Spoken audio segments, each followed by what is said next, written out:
Hey everybody again, it's YGO Unboxer with a weekly pack opening of Magic the Gathering 2013 core set.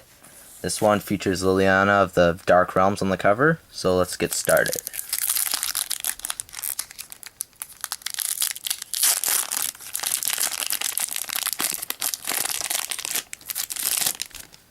So we have Guardian Lion, Volcanic Strength, decent. Warclamp Mastiff, Sign in Blood, Timberpack Wolf, Crippling Blight, Goblin Battle Jester, Vile Rebirth, Tricks of the Trade. Our first uncommon is Warpriest of Thune, Veilborn Ghoul, Cower in Fear, and our rare is Shimian Spectre. So we got a black 2/2 flying for 4. Not bad. A Drake token, a Swamp, and a foil pacifism, which is pretty cool.